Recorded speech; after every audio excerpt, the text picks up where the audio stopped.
Hey everybody, MonteCristo here. Just reminding you, of course, before we start the Monte and Wolf Show, to head on over to esportsbet.io. Use our referral link below. You can get a 50% deposit bonus on crypto up to $200. Also, for every crypto you deposit, dollar of crypto, you will get a 50x return on DJT. And you can use those over here for the World's Prediction Series. Get DJT just by signing up and not depositing too. Predict along with us, and they'll be giving away up to 10 million USDT. You can win up to $300,000 of that for yourself based on predictions at the end of the year. You can predict on League of Legends, CSGO, whatever the esports you like. It's a good time. Remember to check out Competitive Edge if you're interested in talking about the odds right here on the Insight on esports. Welcome to another edition, the third, in fact, of the Monte and Wolf Show. But today it's the Monte and Wolf and Arnold Hur Show. He is the CEO of GenG, gracing us with his mighty corporate presence as our first guest on this show. We're not going to have a lot of guests because many of them don't speak English unless you want to listen to Wolf or someone else translate for like 2 hours, which would be really horrendously boring. So I guess the available pool of guests are like you, LCK casters, Polls, Joe Marsh. Anybody else? Anybody else? There are some coaches in the LCK who speak a decent amount of English, so if I get a chance later, Peanut's maybe we'll English is bring some actually on. pretty good. Oh my He refuses God. to speak it with me, but like I've heard him, it's pretty good. He also speaks some Japanese too. That dude speaks like a lot of languages. But I also didn't know I was the first. Like that's a big deal.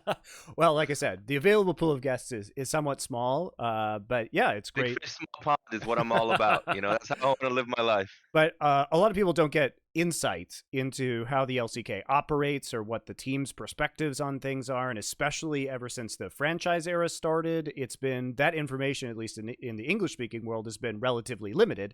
Now, you and I talk a lot about this. I'm sure you and Wolf talk a lot about this. Like, you're friends with a lot of the English speakers who have lived in Korea in the past. I've worked with you for years on Overwatch League, Flashpoint. Now you're going to be working on stuff over in LCK as well. So you also just got promoted to CEO last year. So that's exciting. Congratulations to you. Thank you.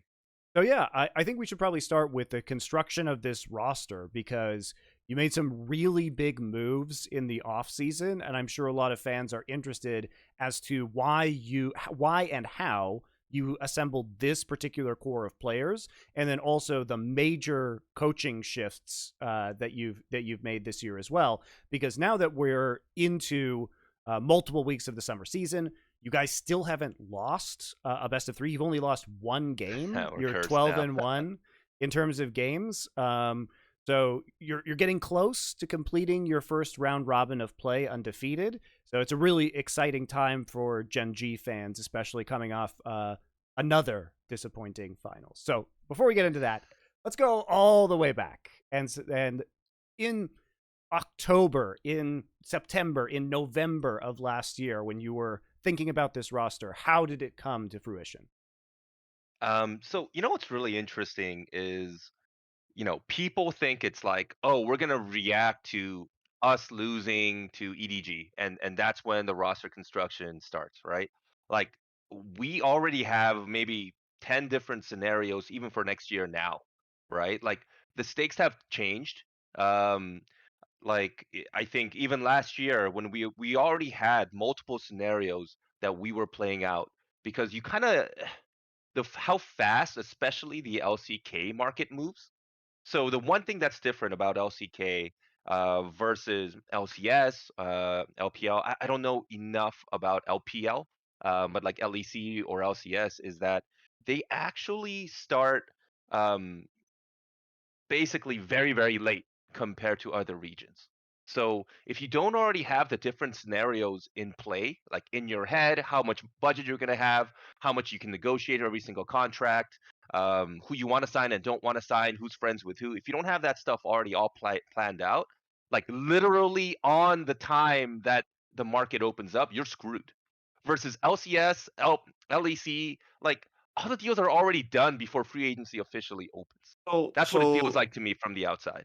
so to add on to that, like, would you say that is because the LCK teams really want to follow the free agency rule like very stringently and make sure there's no tampering going on, technically speaking, and not doing any sort of deals early. Like say for example, somebody really wants to sign Chovy, but they will not really even discuss those things until the last possible second. They'll have their whole plan ready and they'll kind of like dump like this offer on the table like the second free agency hits. Is it because of the free agency's rules, or is it more just like a last minute thing that happens in the LCK just in general? I think it's multiple factors. So one, I think they do follow the rules more stringently in the LCK, from at least a technical perspective. Number two, Korea's culture is, 82-82, pali pali. Like everything here is last minute, but like done very quickly and efficiently. So you better be ready, kind of moment. We It's know like every from single bridge Yeah. here.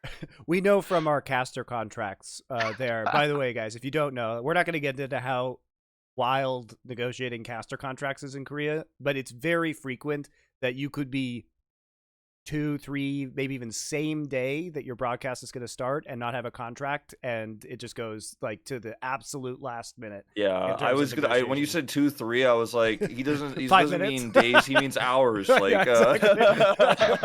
I had to, everybody, if you're from the West, you're not used to negotiating like that, so it's actually really hard. It was really hard at first for me, but then you kind of get used to the insanity after time.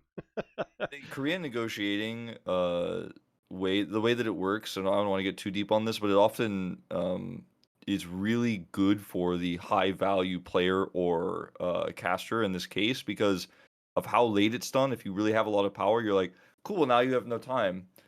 Good luck. I think for a lot of players in the LCK too, it's kind of like that. It's like, cool, I have like 10 offers. Like, yours sucks. I don't even have time for this.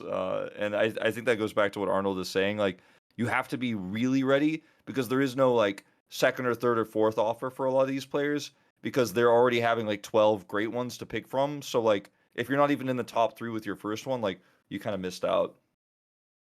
Yeah, it's exactly like that, right? Like trying to go after Chovy was just complete hell nonsense. Like every org in the world is after him, Yeah. and a lot of them are much more unscrupulous, let's say, as in they are messaging him in like second game into the season, right? Like there's some like shady stuff that a lot of other people not in the LCK are doing.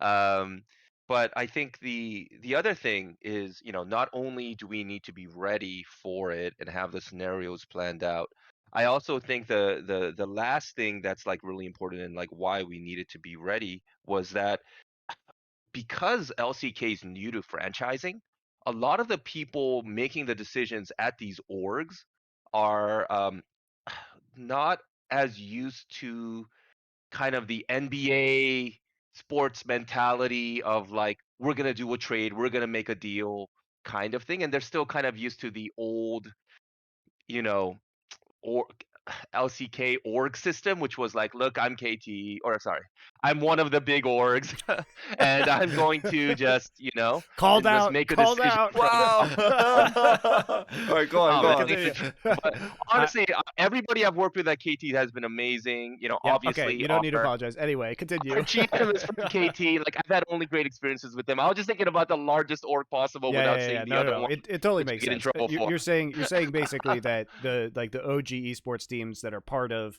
these Exactly. massive Korean conglomerates that have been running sports teams for a long time tend to operate in a certain. Yeah, and it's not just esports teams. That's just how like there isn't like a business of sports in Korea that's as strong as like the NBA.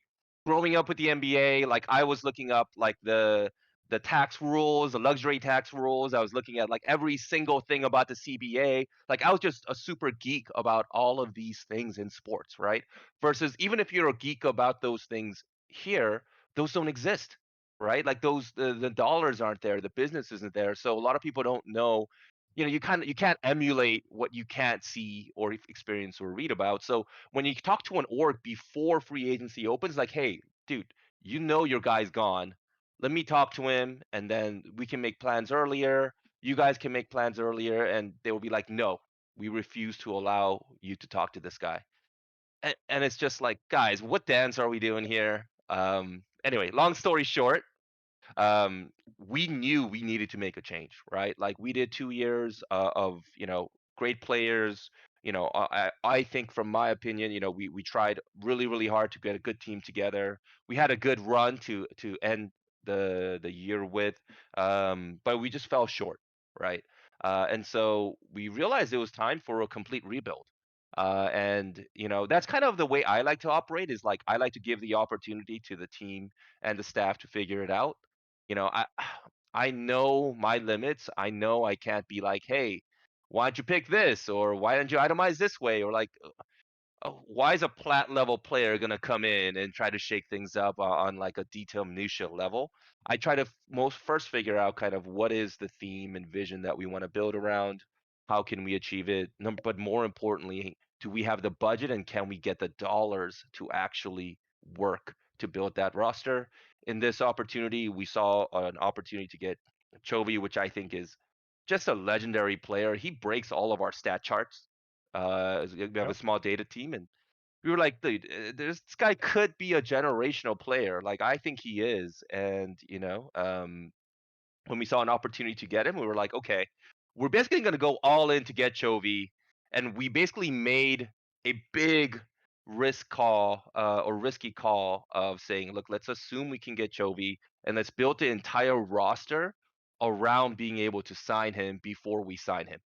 Oh And yeah, so I we wanted to made all ask these you. moves thinking about, okay, what is the ideal team that, could get the most value, provide enough resources still for Chovy. And if we can't get Chovy, honestly, we were going to just send up somebody from our existing team or see who was left. Like that was So honestly our plan. Hmm. the plan was, just to clarify, like the plan was we need to spend a lot of money and resources to get Chovy, but not for Chovy specifically, but it needed to be a team that was strong enough. So all the roster was, you know, secured. You re-secured Ruler, right? You got Lehens, and then you were able to get Doran in the top side. So you build a roster that, with Peanut as well, with that trade with BDD, you build a roster that was like, okay, Chovy probably wants to be on this team and we're going to pay him. And so it was a huge risk in general because otherwise you would have spent all of this money getting these other star players and then not have had Chovy. Well, it's not If even. I'm It's not. understanding correctly. Yeah, it's not even star players, right? You're trying to find a group of players who would really bend their play style around Chovy, right? That's what you're Yeah, saying. so that's so resources in both aspects, right? Like Chovy's obviously very expensive and he deserves every dollar. But also what we felt like we did wrong, previously in other rosters we've had was that we just tried to pick kind of like fantasy style, who's the best position player in each position. Versus this time around, by the way, if we didn't get Chovy, this roster clearly would not have worked, right? It was, yes, exactly. How can we have folks that are, one, willing to be in a low resource lane, right? And be able to like bend around a lane that like requires a lot of resources, or a laner that requires a lot of resources. Two, we recognize that like Chovy's actually one of the most intelligent players. He plays this like game called Paduk, which is kind of like It's Asian chess. it's I'm Go. gonna get It's like, Yeah, Go. Yeah. go in yeah, English. Yeah, yeah, for yeah. those of you who know. Yeah. Sorry, Asian chess is probably not the best way to describe it. No, it is. I I mean, it sound is. like It's such an like LA kid. it's very popular in Korea, Japan, many East Asian countries. But usually Westerners know it by the Japanese name, which is Yeah, Go. if you look up Go or Baduk, if you're watching this video and you Google it, you see a picture of it, you'll be like, "Oh, I know that." Yeah. You'll be like, "Oh yeah, my It's friend's like a like dad plays grid that, or with I've seen like it in the black and anime." white, yeah, black and white circles that you put on the Yeah. grid, and you're trying to surround pieces to capture them. Basically, is how it works. And for us, we said, okay, we need some vocal leads on support and jungle, right? So Peanut and Lehans fit that build beautifully, right? And then we needed somebody that could work in both, a weak playing weak side and strong side with Doran. And so we felt like that could work, but we also knew if we didn't get somebody that could like just crush it in mid, it just clearly wasn't gonna work at all. So, but we felt like the roster could work. It was the most attractive roster. And yeah, we said, you know what? There's not that many choices to be honest.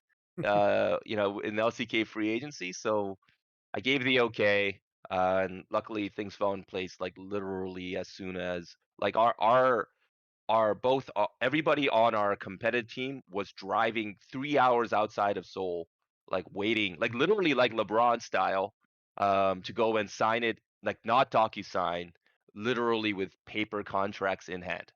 Like we were like, we're not gonna screw this up. So what I love about this, Arnold, is that you were basically, I don't know if you've seen a lot of nature documentaries, but have you seen those birds of paradise that will like Yes. that decorate your nest Yes. and like dance on the ground? So you were sitting there and you were doing the Chovy mating dance, putting all the stones and sticks in the right place on the ground, and then just like fanning your feathers. He's like, oh, I've got this piece over here. It's Doran. I've got this piece. Look at this ruler. You know he's great, Chovy. So what was the mating dance clearly worked, but what was so attractive besides the money about what you offered him? Like, what do you think pushed Gen.G over the brink when it comes to Chovy? Because he's obviously very happy. He just signed a contract extension with you guys as well. Man, to be honest, when we first came into esports, and we first picked up the team, when we first went to free agency, nobody wanted to sign with us, right? Like our reputation was we didn't exist. And they said, "Hey, why don't I sign with an OG gigantic conglomerate team, a name, there's multiple here." Um, and that's what they felt that they wanted to do, and it took years and years of just kind of on the ground building our reputation up as, yes, we take care of our players, we do some fun cool stuff, and we don't. I think the other thing too is that like we're one of the few orgs that don't treat their players like their idols and K-pop stars and stuff like that, because like I just don't think it fits their personality, right? And like, we don't try to make them do all these like weird cutesy things and seem all innocent, and like I think that kind of message came out that like, hey, look, you sign up with us and like, yeah, you're going to be in the all-in documentary, but it'll be you.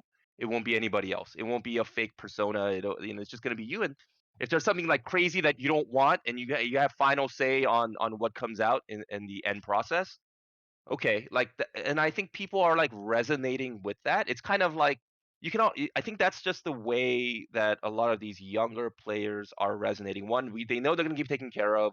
They know that we have like really great facilities. We have awesome personal trainers, and a lot of these guys like are losing a ton of weight and getting really in good shape actually. I just saw Peanut in the gym like a few days ago. And like Ruler I think lost like Ruler 15 looks kilos. So what is great. that, like Yeah. 30 kilos or something? Oh wow. Or 30 pounds. So all that stuff rang true. And obviously, we are right there when it comes to salary, right? Like the one thing that I've been really I viewed as a bit of a failure on our part is that we could still never be number one in payroll. Like we just don't have the business operations to support being number one in payroll in LCK. Like people always think we are, we're nowhere even close, Well, right? We've always been top you're two not or top co-owned three. by, SKT and Comcast, right? Like there's a certain thing there's a certain level you can't compete with when it comes to that, because frankly, those companies just don't care about losing money. So Yeah. how do you win?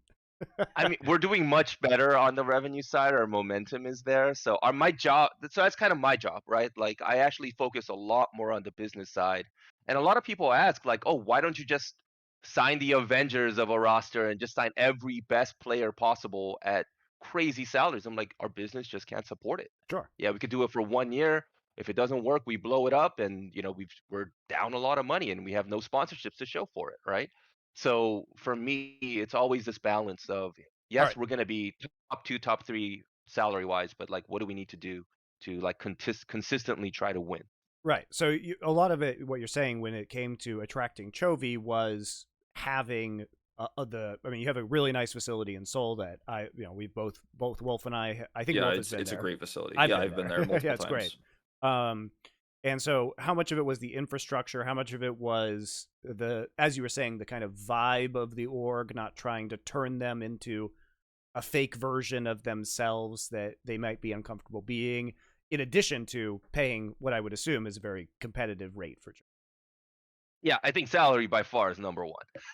Yeah. No, I mean, I fair. think Let's be real. that's pretty fair. And like, there are only two other orgs in the LCK that I think could as like big conglomerates that can afford and have proven that they're willing to afford Chovy, and that's T1 who has Faker as their franchise player. So are they going to be the ones to do it? No, doesn't make sense. And Hanwha Life, who has done it before, but didn't win the bidding war this time, and they did the complete opposite of Gen.G. They did not all in on getting a bunch of players for Chovy. After they did not get Chovy, they built a very budget roster. Well, So KT can afford it as well. They just haven't. but they just don't. They just don't. They just I mean, don't. as an org, they haven't spent money since the 2018 Super Right. Team. So Yeah. I think one thing I can reveal is that Chovy had, let's say, multiple offers within LCK Sure. that were higher than ours. That's fair. So all the dancing and making sure the roster was good and the vibe check, those were important to him. And so, you know, that's kind of like where I like to be, is that like we're going to be competitive with our salary offers in general, but we're never number one almost. Like it just doesn't, because like somebody will offer a like Price is Right style $1 more. So I'd ultimately like, it's kind of like that last minute negotiation thing, right? So like, hey, look, do you want to sign up for this and like the things make sense, or you want to get paid a little bit more and it doesn't make sense and they don't have a plan that actually fits you, and they say and they Yeah. promise you they're going to make a plan, but you don't really know if they're actually going to go through with it. yeah, it's about trust, I think, and I think that it seems like Chovy clearly trusts you guys' vision and how you built a roster around him. And I think a lot of those other teams that maybe offered more couldn't offer the same sort of support or roster, just frankly speaking, to support him as Eh, well. I think the difference also was they didn't have a plan already in motion. So it was like they were, how a lot of these other orgs think is a little bit, uh, I think, different than how I think. It's more like I kind of make the bet and we start getting things rolling, versus they can only unlock their plan if the first step is done. And Right, I think right. that's just more of a corporate decision making tree versus, you know, with us, we're a startup and we're moving much faster. So like that's what I often see with some of the other orgs, is that like they have approval if somebody signs, then you can now unlock this budget. Versus for us, we're like, well, you know, let's see who's available in mid if plan A doesn't work. So, I wanted to move this We discussion. should Nemesis in there, you know. That actually would That be would have been hilarious. really Look, fun. if That you would have been really Honestly, fun. if you in had to have a the meme back of my team, head, I was like, dude, that would, you would have to watch. People would tune in. yeah. Oh, Not the that would have worst been really scenario. fun. Honestly, like if you failed to get Chovy and you had to, I think it would have been worth at least a shot, like a few games maybe. And I would have just loved to have been a fly on the wall, as like Nem just gets all these guys to start itemizing and start like really looking at the data. They'll be like, who is this man? So I wanna move this discussion a little bit towards challengers a little bit, because you guys clearly invested a lot in new talent for challengers. You guys picked up Karis, who a lot of people were saying was a really high prospect. He hasn't been able to perform up to that level on Hanwha so far. But you guys also had Birdall, and you decided instead of using that challenger's talent that you had to invest in this roster. And we know why, obviously, because you've explained that you wanted to build around Chovy, etc. But has the challenger system in LCK kind of failed to set up players to then be promoted, when instead what is really happening is all high profile players are just being shuffled around and people are trying to get players back from China? Like, is the challenger system kind of failing to get players promoted into LCK? Because Birdall obviously did get picked up by Damwon Kia, and you guys, I guess, sold him or traded him to Damwon. But like there is this sort of feeling, at least around the Western community, that the challenger system isn't working per se the same way it does in the LCS. So I want to hear your thoughts as someone who did kind of build towards these players, Karis and Birdall. Yeah, so uh, I guess we're a little bit different when it comes to our approach and kind of our like vision setting for Challengers team.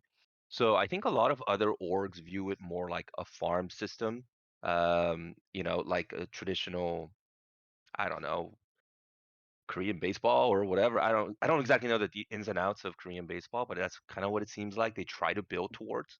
Versus for me, I just view it as a training system, right? Or even a school, like a college, right? As in like which so I've set it as like our top target or KPI, not how many people can we get into our team, but how many players can we get into a pro team, period. So my view is that long term, we're going to have the first rights to these guys. And should we ever need to just do the let's go young and budget button, that we have that button ready, right? That's how I view it. And if there's somebody who's fantastically talented and we need that person, right moment, right time, that we have first dibs, that's good enough. Otherwise, just get them to a pro team, period. Just so that every single other young talent in the future will also want to join this program because they know we optimize their chances of going pro versus just being stuck in contract hell forever, right? And so Yeah. I kind of view our outcomes as, yes, a failure in terms of making it to Gen G, but honestly, like, well, in our current window and our opportunity set, like, we want to try to at least contend and win a title. And so it's really hard for a rookie to do that in most of the time. So we're kind of at like different windows. And so, yes, it's a failure in terms of getting these players onto our team. But no, I don't think it's a program failure from our side.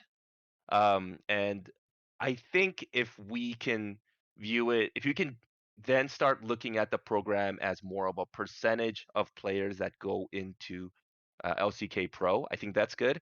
I think there is a bit of a over reliance on in LCK. I don't want to talk about LCS because I'll get in trouble. I think there's an over reliance in LCK still of going after players with a nameplate that they remember from a time when they were on a good team and won and had one of the casters screaming their name.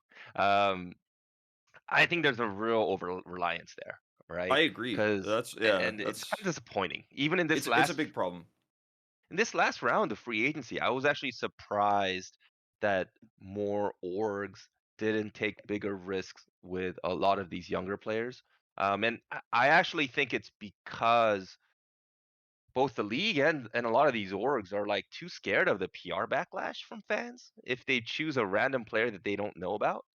And so they go after like names that fans and whoever the public it remembers. And I always say this, right? It's like, why would you let Reddit or one of these message boards like run your team? It doesn't make sense, Yeah. So I don't know. I think that's one thing that I wish we would get off of quick because it's just not going to lead anywhere. Well, I Arnold, I I think agree. part of that is that a lot of the people who are in control of these rosters or in control of these teams are their only recourse is looking at fan opinion because they have no actual game knowledge or are hooked into um who's good or who could be good. They don't know who to talk to, they don't know how to conceptualize the game.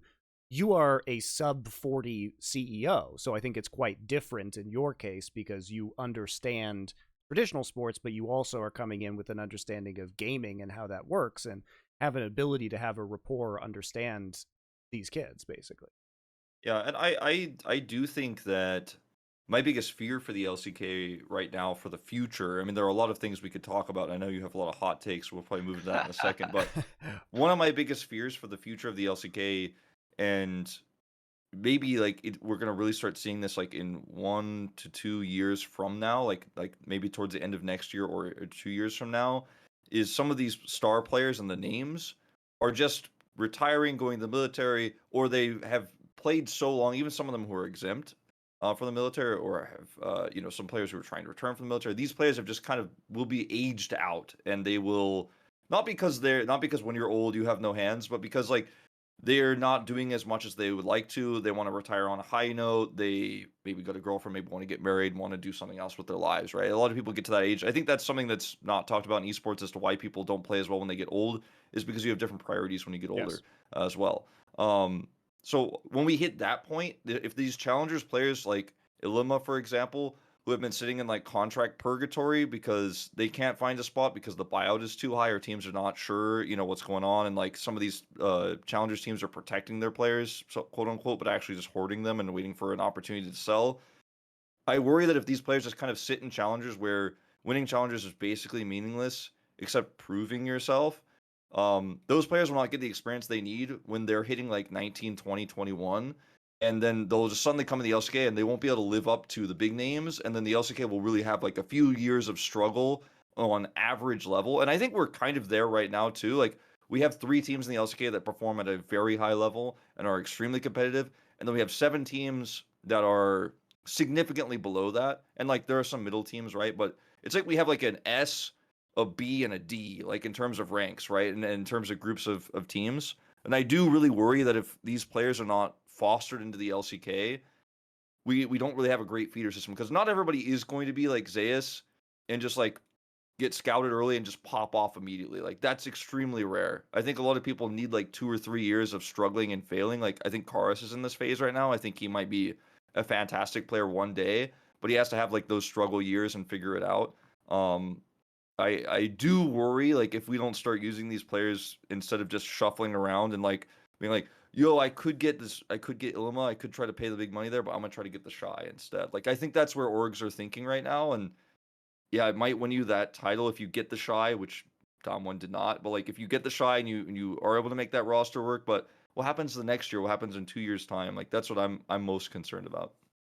Yeah, I'm really concerned about the future of LCK, right? It's a reason why I go for all these hot takes. If you think about it, right, you know, we're a league that's currently very dependent on the GOAT. We're dependent on Faker right now, right? The viewership, the engagement, a lot of that is thanks to Faker, and of course the T1 org, right? And so I view it as more of a challenge for us as a team, but also as a league.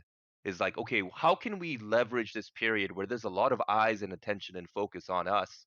Um, and what can we do to figure this out? Because what I see is I don't I try not to get caught up in the day. I like the memeing and doing random stuff on Twitter, but like I also recognize that's just like short-term engagement. It's actually not taking a real look at what's going on.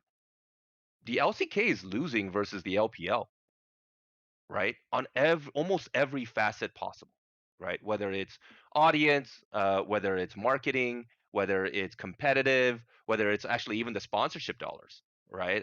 So go ahead. Well, Population numbers are different. you did and have viewership 3 numbers are teams different. in the top 4 of Worlds last year. Just gonna put that out there. That was pretty good. But still, if you look at who won every single one of these, like over the past few years, and the trend that I'm noticing, less about like, hey, who's gonna win this year, etc., all these things, but more like the trend seems like the LPL is getting more and more competitive. Yes. The they're getting a lot of the top players to want to go there, and creating the system that allows them to go there. They're far ahead of the LCK when it comes to data analysis and any kind of other innovative things that they want to do. Um, we should be really scared that we're falling behind Oh, competitively. And then yeah. globally, if the LCK falls too far behind, it's just not fun that much anymore to watch a global competition if there's only one region that dominates, right? Yeah, And and so really worry yeah. about what happened to LCS happening to LCK if we don't set our system right, especially on the business side. Yeah, and like some of the reasons why, like just to break down like some of the reasons why the LPL is winning is not, and I don't mean like winning worlds and MSI, but like winning in terms of the competition like right now is they have a massive population and a huge viewer base, right? So they can bring in all this money and sponsorship, but the popularity of the LPL within China is growing at an insanely fast pace right now. Like I think it's the LCK is continuing to grow, especially on the Korean side. I notice the viewership is just like insane. Sometimes when I look at the numbers, I'm like, this is unbelievable. Like when Kwangdong beat T1 the other day, like I saw the numbers and I was like, wow, like a lot of people are watching this on the Korean side. I was watching. But like in the LPL, they have somewhat kind of what's the word for this set up like a city based system like what the Overwatch League was trying to do. Like they're kind of starting to get in there and cities are starting to sponsor teams and they have multiple studios around China. I think the growth that the LPL has experienced is difficult to compete with in the LCK because we haven't experienced that same sort of growth. But another thing going back to what I was talking about with the challengers teams is the LPL is picking up a lot of middling LCK players. Like the ones that like did very well, but then didn't do well enough to get the Chovy money. There's like Gory, for example, who was on Nongshim, who had a pop-off season instantly over in the LPL. Gory should have been paid the big bucks. He should have been committed to in the LCK, but he wasn't popular. He didn't have the brand, but he was very good. But the LPL was like, that guy's good. I'll take him. You guys don't want to pay for him? Like, I will. And they keep taking these like rising star players away from us. Summit, same thing. Like, he had a fantastic season. He goes to the LCS because no one in Korea wants to pay for him. Then he could have immediately gotten a spot in the LCK if people committed to that, but nah, nobody's interested. Go straight back to the LPL. We lost a great player. We lost a great top laner. And so the LPL is taking a lot of these players away while also building on their own model and taking a lot of risks in terms of what they're doing for geolocation. So I don't know how this problem is solved in the LCK because I think some of it is just based on our growth isn't the same. And so the money is pouring in from big viewers and sponsors. But I think the LCK really needs to take a look and on the team level as well as, production and stuff like that we could talk about too. But on teams levels here is like, if we don't start securing this talent, we're not going to have the same sponsors that we have in several years' time when we don't have Faker, when we don't have even Chovy, right? Like in 5 years, if Chovy moves on and becomes a coach or something like that. Like what happens when we lose all of these famous names like Teddy, as well, Keen, when these players are gone, like how do you still get those views to then get the sponsors to like stabilize your team? Like we need to build the next Teddy, we need to build the next Keen, we need to build the next Chovy, the next Faker. And if we keep selling them away or just letting them go because we're like, I'm not sure if he's as good as Teddy and Teddy's more popular, then that's what I'm worried about here. Well, hold on Go to your ahead. point about the LPL growth. I mean, LCK, I think it's mostly, and Arnold may disagree with me, I think it's mostly a business strategy problem because the viewership for LCK is fucking huge right now. And it exists, it's huge in more valuable markets to advertisers. Like having a massive Chinese stream is great, but it's not as easy to monetize that per viewer compared to Korea and the West. And if you simply look at the broadcast you're on, Wolf, you are doing more viewed hours than the LCS in English right now. And if you look at some of the peak games this season, like the one you just mentioned that happened this past week between T1 and the Kwangdong Freecs, that had a peak viewership of 576,000 people. And the only one higher this season was the Telecom War, which was up at 642,000, right? So these are massive viewership numbers that are happening. But in my experience from also having worked in Korea, one of the major problems is that Korean sponsors will not pay a lot or as much money because if you're KT, you cannot sell KT phone, internet service, whatever outside of Korea. So you have to go after the big international conglomerates like, Kia, but they're sponsoring Damwon. They sponsor the LEC as well. And if you are not going to go after those companies, you have to go after sponsors on the English stream, but they are fucking terrible at selling sponsors for the English stream. Like they just don't do it. They don't do it, and they're bad at it. I think there is some other complicated things that from a logistics perspective have to happen as well if you're going to get different sponsors for the English stream. It would pay for itself, dude. It would pay for itself. Okay, I'm just to play devil's advocate, like if you wanted to get McDonald's, for example, as a sponsor, because we have had McDonald's as a sponsor at the LCK, it's McDonald's Korea. So then McDonald's Korea also is like, well, you can't buy McDonald's Korea cheeseburgers in America or Australia, so I don't care about the global stream. Yes. So you have to get like different McDonald's, right? And the same is true of Kia and most global products, right? That you think of, even Coca-Cola, for example. First off, there are global marketing budgets for these companies. The problem is that LCK doesn't know how to get into the right conversations with a lot of these people, most likely, where they do know how to get into conversations with the Korean marketing budgets. And then secondly, they're not very active in terms of selling the English stream on its own or selling the sponsors. Like you could have a title sponsor for the English stream from a global marketing budget or from a US marketing budget or a European marketing budget. These are all possibilities. But I think that it's not an issue with the numbers. The numbers are enormous. It's an issue with very bad sales strategy for LCK. Now, I don't know if Arnold agrees with me or not. But that's my take, because you're looking at big numbers. I think there's I think more of a nuanced view on this is one, I would say just in general, the market for esports interest from global brands. Look, we work with sitting right here with Puma. Like, I completely understand what Wolf is saying around the Korea marketing budget being different from the US Yes. marketing budget versus there's also a global budget and the decider there. So there's like actually three budgets you have to work with, right? So that's the waters we navigate, right? We work with McDonald's, we work with Puma, we work with, whatever, right? So yes, it's complicated, but two, uh, so there's often like a misconception that like I only care about global viewership because my Korean sucks and I don't care about Korean. No, I'm not worried about Korean viewership and our sales strategy in Korea at all. Right? My approach is less about like it's like kind of like spinning plates. I look at the one that's shaky versus the one that's killing it. I don't bother. Right? In Korea, within Korea, I was just at a movie theater to watch Top Gun Maverick, for July 4th. Feel really patriotic right now. Um, I'm not we just saw LCK plastered all over there. They're gonna do a watch party there. Like, I'm not worried about the Korea strategy. I'm not worried about the Korea sales strategy. This stuff is gonna work. We got great people are figuring it out. Yeah, I'm kind of thinking about what's to, the next thing we need to go to, right? and to put Go this ahead. in perspective, in the last 2 weeks, LCK, the Korean stream, is the 6th most watched channel on all of Twitch. So it's huge. It's huge on Twitch right now. They did 3.7 million viewed hours. So it's one of the biggest channels on Twitch when it's in season. And that is not including Africa, where it is also watched, and Naver Sports, where it is also watched. And the LCK is not on television right now, but that's also something that like could happen again in the future. So there's a lot. Right. There's a lot of viewers out there. And to be clear, the English channel is number 23 over that same period. So to have 2 in the top 25 of the most viewed channels is pretty crazy for one broadcast.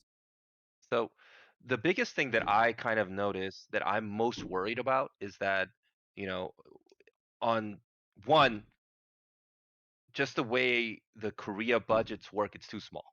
We'll never be able to hold on to our players. I talked about how salary is still the number one decision making point for a lot of these players. Just tapping into Korea marketing budgets for sponsorships is not enough, right?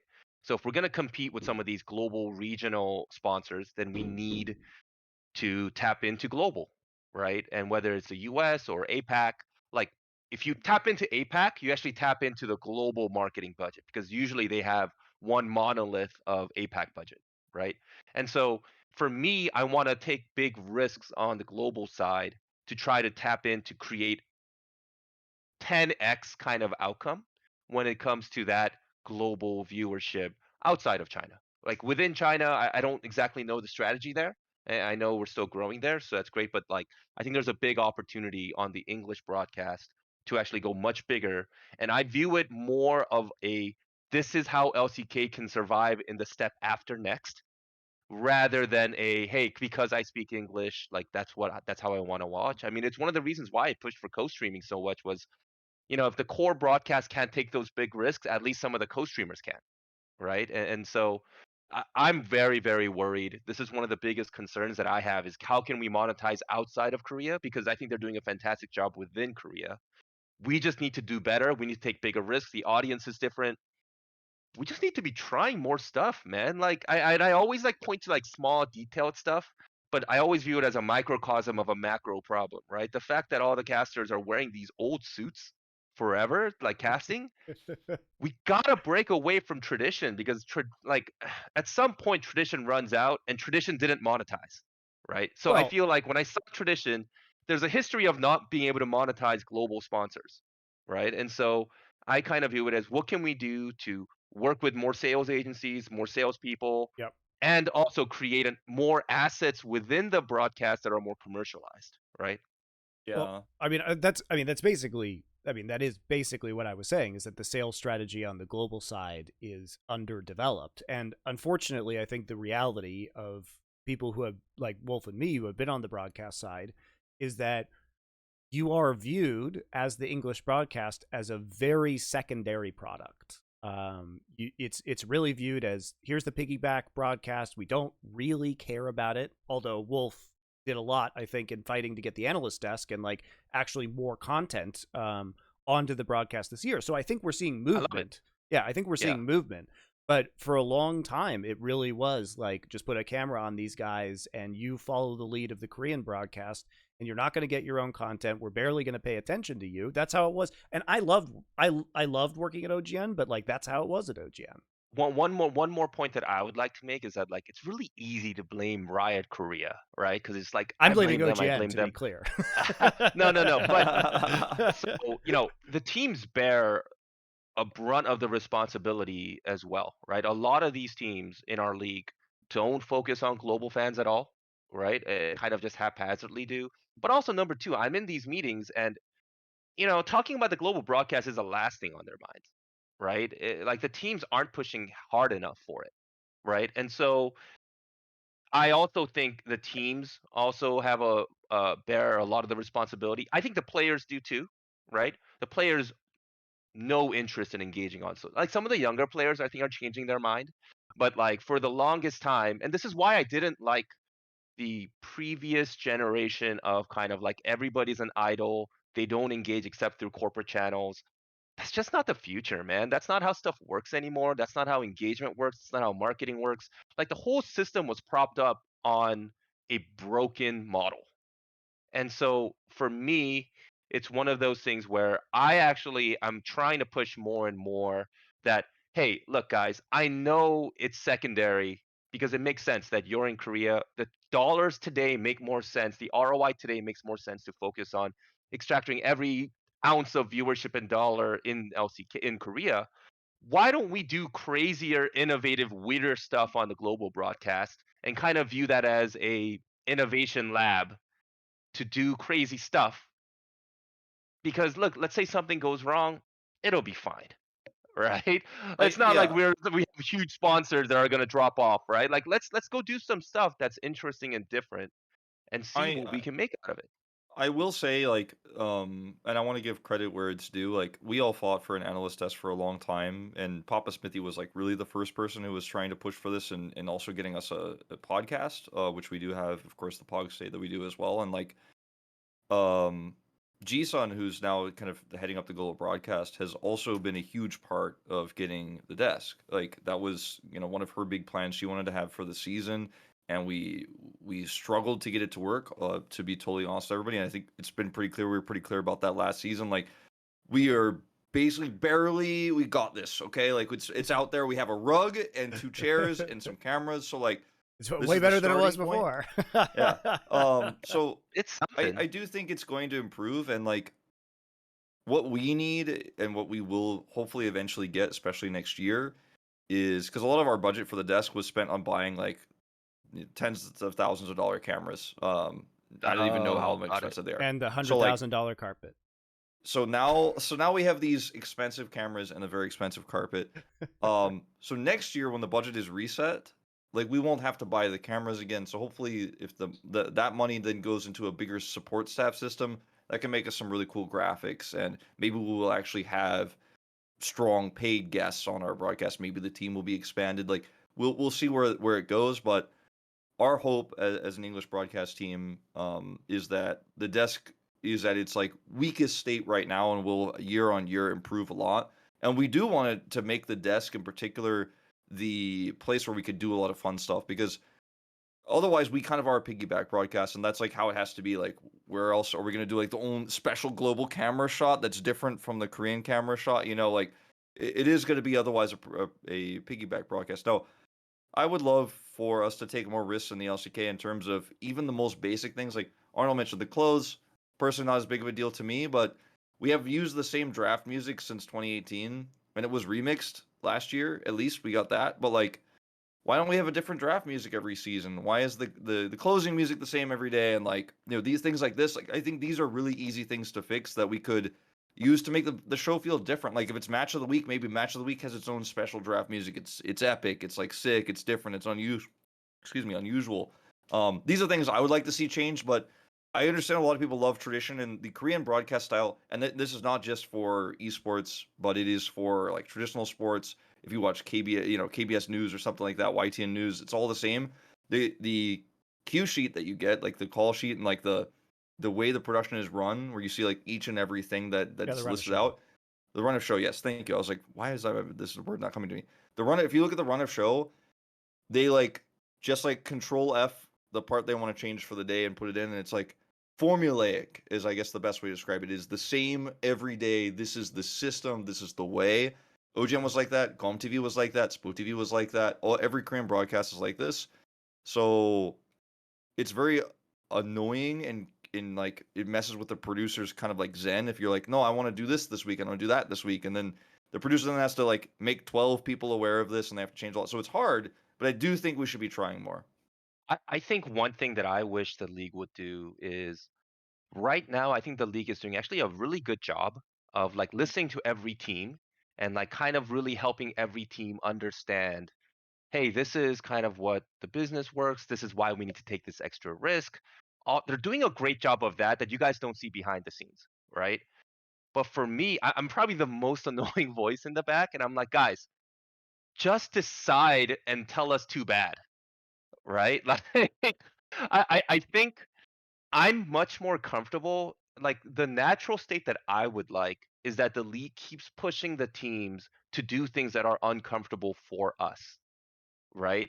And that they're the ones taking a lot of these risks. But I think it's the reverse, where a lot of times it's they expect us or one of the other more global orgs to just take these risks, and then everybody else. To be honest, a lot of the other teams in the LCK don't want us to take these kinds of risks or don't care, right? Especially on the global broadcast. So there's a lot of understanding that teaching that the league is actually doing a really good job currently of doing. But for me, because I'm more of a startup guy than like a big corporate conglomerate guy, like I'm like, why is this stuff taking so long, right? Like I'm like, but I also understand because even in our company, that's a startup in Korea, a lot of our staff are like, why does Arnold move so fast on this stuff? Right? They get really uncomfortable, and now they're used to it.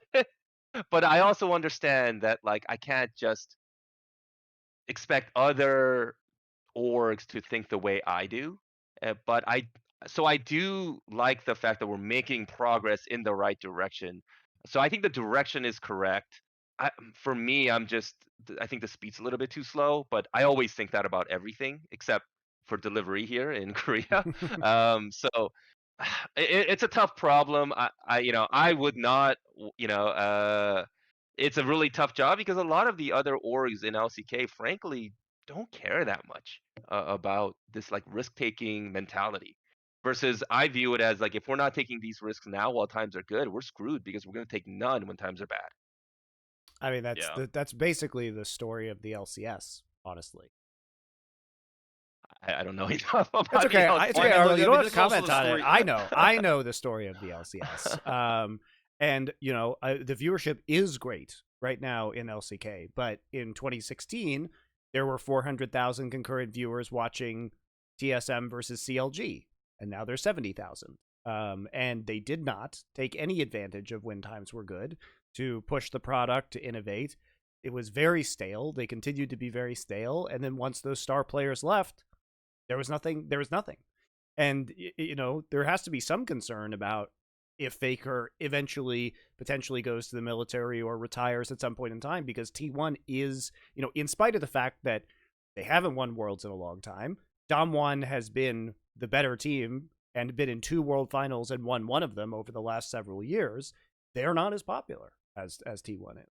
Now, part of this is Faker. Part of this is T1, I think, has really done a good job of creating content for both Korean and international fans that has driven that up, whereas Dom1 has not been quite as good at that, but also the fact that Faker's just an icon, right?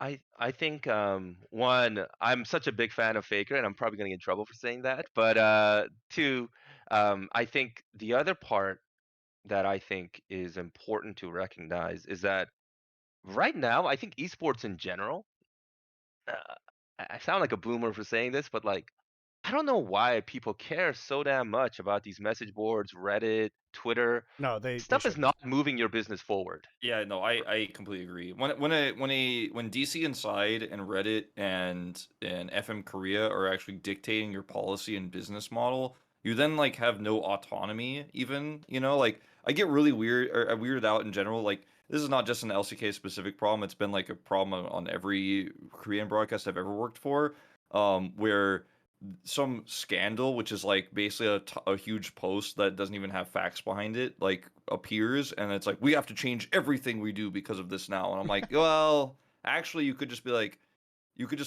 I don't care because it's gonna go away tomorrow, and we don't have to worry about it and move on. And I think sometimes ignoring fans and these things can be the wrong choice too. But I think having autonomy and actually not being afraid of the fans and rather trying to embrace them and trying to almost like, okay, this almost sounds messed up, but like educate the fans on what matters and like what they should care about. Like be like, yes, but like I know you're very upset, but you'll get over it because actually there are more important things. Like No, making sure the show honestly, runs correctly. honestly, we've been in our share of like scandals, issues, and like what's been really helpful is like this was tough during COVID, but like I would just like try to meet them or meet a few in person, right? And like those things have helped because like you just talk to them and they're just like super passionate, super interested, but there's no easy way for the average fan on DC or FM to learn about the business of esports because none of this is transparent out here, Yeah. right? And so when I explain to them, hey guys, yeah, you want us to sign every single person on every single roster that you want and just have a team of whatever the max number of roster players you can have. And well, we just don't have the money for that, right? And then they ask about why do you guys do so much sponsorship content? It's like, that's how we pay for Chovy. And they're like, oh, you guys should do more then. Let's go pay them more. Like they are so passionate and so willing if you can find the right avenue to have a conversation. Yeah, And and like message boards and Twitter is not a conversation. It's just hot takes and just getting into it and getting yourself in a frenzy, right? It's fun, but it's not well, that solving the problem, right? it's also that Korean fans aren't. I mean, this is going to sound really crazy if you're in Western sports, but like Korean fans are not used to sustainable sports infrastructures because for many years, all of the traditional sports leagues are effectively just marketing arms of giant mega corporations. Right. And so Oh they yeah. were marketing loss leaders. So who knows if they were actually making money? Who knows if the SK Wyverns baseball team is making money right now? Given the price of their tickets when I've gone and seen those games, I'm going to go ahead and guess no. But So I've so that's actually one of the I call it so I used to be a Sunday school teacher.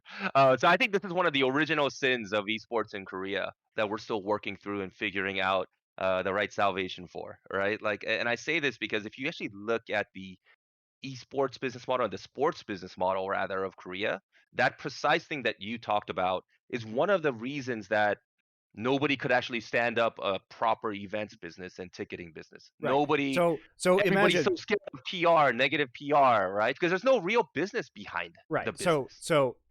Guys, to put this in perspective for you, you are in the West to understand what this would be like. It would be like if McDonald's had an NFL team and they could spend infinity dollars on the NFL team, but they didn't really care if it was profitable because for McDonald's it's cheap and it's just a marketing mechanism. It's for an McDonald's. advertisement. The whole team is an advertisement. Yeah, and they're for called the org. the New York McDonald's. Right. Yeah.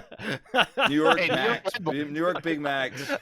so you can see like that is basically how the entire traditional sports infrastructure and also 20 years of esports, to be clear, was built. I mean, this is where you see SKT, KT, Samsung, all of these traditional Korean esports companies coming in, was that it was never in their minds designed to be sustainable. Yeah, and this comes from Brood War in terms of the esports model, and then of course in League of Legends in the beginning before Kespa, we called them Kespa teams, but Kespa was tied with these chaebol teams, which chaebol is like basically the big dynasty corporations that exist Samsung, in Korea. KT, SKT, these Yeah, companies. all the big ones, like any huge company you think of, they're on the list. But um, when we moved into League of Legends, like eventually all these big orgs came in, but there was kind of like some time where there were not big orgs and it was a tournament format, so a lot of big orgs were worried about joining without franchising because they're like, well, I'm not going to spend that money unless we keep winning. And then Samsung came in eventually, right? But teams like Rocks Tigers were like barely surviving, you know, in the older times. And you look at, like, for example, how Overwatch did, like Apex teams were not doing well. They had like no money, right? There was no infrastructure there. Unless you have that big conglomerate money, a lot of these new and popular esports like don't really make it because they can't figure out how to become a big and popular team. That's why like some of the most famous and successful teams that are not you know, Kespa teams, like Runaway, for example, which is even tried to become popular in League of Legends, or like Lunatic High, who did other things outside of you know, Overwatch. Like both of them tried to do other esports. Like Lunatic High tried to do Valorant. Runaway obviously trying to do a lot of things. They were popular because they knew how to take their brand and elevate it to the next level.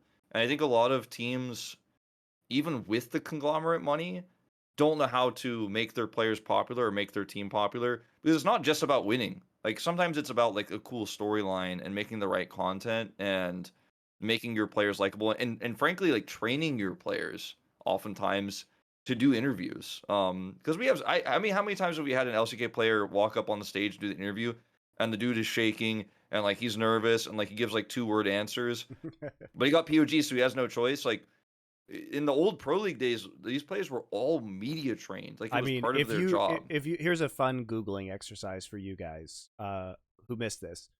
Go watch the MSL group selections in Brood War. So the old NBC game, which is a channel that doesn't exist anymore.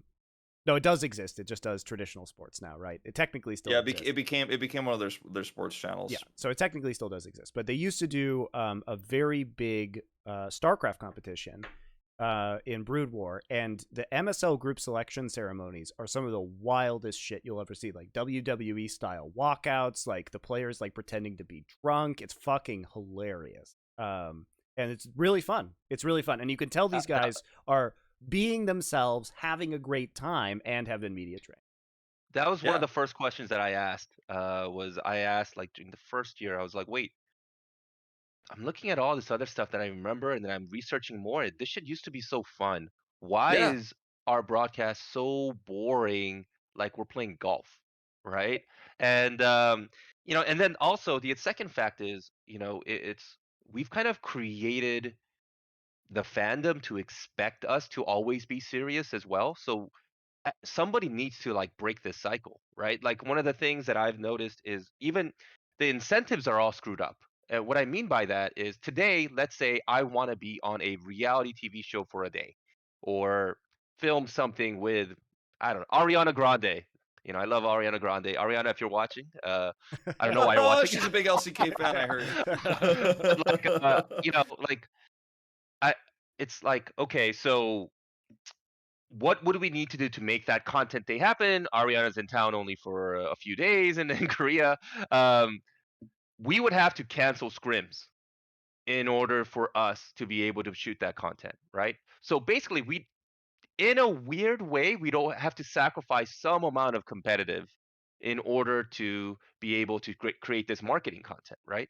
So the cycles are all screwed up, right? The incentives are screwed up. And one of the things that I've asked, even with the league, is hey, this is where the league needs to come in and say, guys, everybody's complaining you guys can't do more content. Figure out what are those days that blocked off as like forced content days, no scrim days, scrim blackouts, right?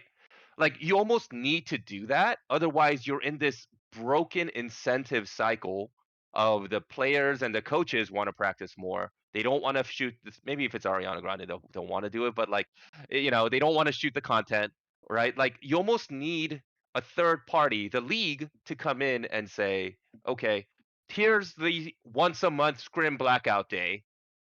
Do whatever you guys need to do on those days, But right? aren't you worried that Yeah. that's going to affect the Well, competitiveness of the region internationally? yeah. I mean, Well, for me, I but think long forcing term, this is a term bit. though, you have to though. You have to make these decisive calls because that's how you create more content. That's how you grow the region. That's how you actually fix the dollars problem that the region has versus the LPL. My The alternative. LCK versus LPL is less the problem about taking risks. It's more about the dollars don't match up. my alternative is incentivizing this for the players, because right now the players hate to do this because they don't enjoy it, and I don't think they're incentivized properly to do it. But you'll be so popular. It's like, no, I already am popular. Like, do you know who I am? Like, what? You paid a lot of money for me. Like, I don't need, like, the teams usually just go like, please do this content. I can see the players rolling their eyes. So much content I see in the LCK and outside of the LCK, but in the LCK in particular, the players look like they would rather just like be asleep or watch grass grow than actually be in the content. And I see it like all the time because they're like, I want to play. I don't want to do this. I don't like this. I only have so much free time, and you're making me do this. I think the players need to be incentivized more to make this sort of content. And so it needs to get popular. So it needs to be more of it. It needs to be better. And it needs to be less like idle content, like you were talking about, in my opinion. Like, oh, yeah, it's a variety show. Some of those are really funny. And some of the ones the LCK is producing, and some of the ones I even watched this week with KT and Dominic is hilarious. But some players really hate the idea of the show, the production. When you see the players when they do the walkouts, like if you're watching this, when you normally watch the LCK, watch some of the players' faces when they make them stand and do the camera walkout. Showmaker in particular, he like rolls his eyes every time, like, oh god, just let me sit on my seat and play the video game. Like, these players do not like the content, so like they have to be. I don't think the teams need to be forced to like not do scrim days or something like that, because the players will be like, but I want to win. Now you're making me do this content. I'm gonna hate it, and the content's gonna suck. I think somehow we have to figure out a way to make this more fun for the players, or maybe they get paid a lot more, or there has to be some sort of better incentive so where players like Showmaker are like, I want to make some content. Getting paid a Hell lot yeah, more let's is do not this. the answer. These guys are getting paid millions of dollars, right? And the content hasn't changed. The will to do content hasn't changed, right? Like, salaries went from 100K average, probably like a million for the top players. Content hasn't gotten better. Social engagement hasn't gotten better. The money's not the problem for the players. It's a structural problem here, right? So that's why I even suggested in one of my hot takes, get the player of the game votes. One of them be a fan vote, but like put real incentives, right? Like we're gamers like incentives. That's why they get really excited about Battle Pass and all of these things, right? Like you just need to create the right incentives around social engagement, I around mean, content, and you also also you make those also things like happen, right? it does tilt me as a game expert when fans vote for stupid shit and then overrule who should actually win, like the player of the game. But you can also, there's different ways to do it where you can give them, a smaller section of the vote, so it's very rare that they actually like can Yeah, like tip 1 out it. of 13. Yeah, they like tip it into who it shouldn't be, or you simply do something that is very just explicitly just the fan vote, right? I mean, at Formula One, I was watching the British Grand Prix earlier today, and every time I watch an F1 Grand Prix, they have a driver of the day, which is a fan voted driver of like, and actually the fans are pretty good at that sport, I think, of voting who should be the driver of the day. But it's like, it's not who won, it's like who had the best drive, like who improved relative to their position the most. And they promote it on the broadcast and they say, oh, you only have a couple more laps to get your vote in for driver of the day. Here's what you do on social media. And it works really well for them. And people will go crazy and like start engaging on Twitter, start, adding them if you like put their handle instead of their, like I think we have so much untapped potential, especially in the English speaking audience that do want to engage on Twitter. It's just there's just not that many avenues to do so. And by the way, my hot takes are more about, I'm like a park by feel kind of guy. So like I would rather try the dumb idea, be like, that was really dumb, but here's what we learned. Sure. And Yeah, then yeah. by the next split, make it a good idea or a better idea. And obviously that's tough because you can get into negative PR and all these kind of things, but like I don't I mean, care. the problem with that in my experience of working in esports has been that producers really don't like that because they're the ones who get fired when it goes to shit. And so, Yes, it's true. um, It's different incentives. It's different and incentives. look, most esports producers deserve to get fired, in my experience. Most of them do because they are so cowardly that they will just do the same garbage over and over and over again and shut down any and all innovative ideas because they're either too lazy to do them properly, won't fight for the budget to do it even if it is a good idea, or are incredibly risk averse. Yeah, I mean, most producers that have jumped from job to job enough times realize that they're like basically like able to leech onto a product for a few years and do fine, and then when things go sour or they want to raise or like there's like a new guy who might take their spot, they just like leap to the next one and they're like, look at, I did that really famous one, and they go to the next one. This is actually a thing that happens not just in esports, but just in general production, where these producers make like $400,000 a year and just like leap around from broadcast to broadcast and like never innovate. But they bring a stable style and they're safe, and so companies want them. Yep. We're going down the rabbit hole of that a little bit too much, but I do think we need some big changes to happen, and I always think the best time for a big change is the beginning of a season or beginning of playoffs. And I think we need to be hitting these milestones a little bit more often. Like, it's playoffs, like draft music is different. We have a different like lighting setup, or like players do different walkouts for playoffs because this is playoffs. Like, I would even love, individual walkouts. Like, yeah, come on, yeah, guys, let's do it. I would even love to have playoffs at a specific venue. I think now that we have fan capacity, like Let's lockdowns do it in removed, Busan. like, Let's go. yeah, Let's go do exactly. it. Like, why aren't semifinals in Busan, right? Like, but like, I do think we need to be trying more things, and yeah, on the global side, we have more opportunities to do that. We have the desks now, and we should be taking more risks. But overall, too, though, I think our product is safe, and like you said, the Korean side is very safe and very fine. But all of these things we've talked about over the last hour, like, teams need to make sure they hold on to their players. Like, we need to have the LCK innovating on both the Korean side and the global side. These things need to keep happening and happen more than they are now. Otherwise, we fall behind the LPL. Then the Elite Cool League, which is like the whole vibe for the LCK for the Western fans, is like no longer a thing. Like, that's another problem the LCK faces for global, is like, people watch this because this is the hardcore shit. Like, this is the best league. It has the cool opening videos. Now LPL has opening videos also, and they're winning everything, and they have like more teams, and like, we got to be like, no, we're still the cool ones. So teams also need to win, and we also need to like make this more elite. I mean, and if LPL ever decides to actually put better resources, or any resources really, into their English broadcasts, like, you're just basically praying that the Chinese just continue to put $0 into marketing themselves into a global audience, because right now T1 is popular because it's been an English broadcast ever since League of Legends started in Korea, and that has grown the legend of many of these professional players and teams to have where people have real affinity for these players. And so that just doesn't exist because the content was never there in China. It's still extremely limited. But if they ever decide to do any of that stuff with the performance that they're having, like, you guys, like, the LCK could be in trouble eventually.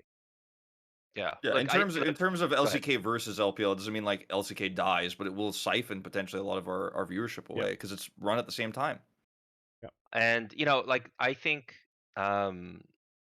right now we're very, very lucky that we have Faker in the league, right? And we should be taking these risks now, for while he's still playing, um, so that we can be ready, and and the league can still grow once kind of the magnetism and gravity that he possesses is gone from the league. Hopefully not for a long time, but like, a lot of the whole entire league is built around him, around T1, and like, we're doing our best to try to climb up, but like, everybody needs to be kind of viewing this as like, this is your it's about Windows, right? It's your one shot, and like, it's you guys are both it's like, if you have a window, you can't just like expect it to be around forever, right? And like, that's the one thing that gets me so anxious, is that we have this window, and I'm not sure we're moving we're going in the right direction, but I wish we would move faster, So right? And that's what really worries me.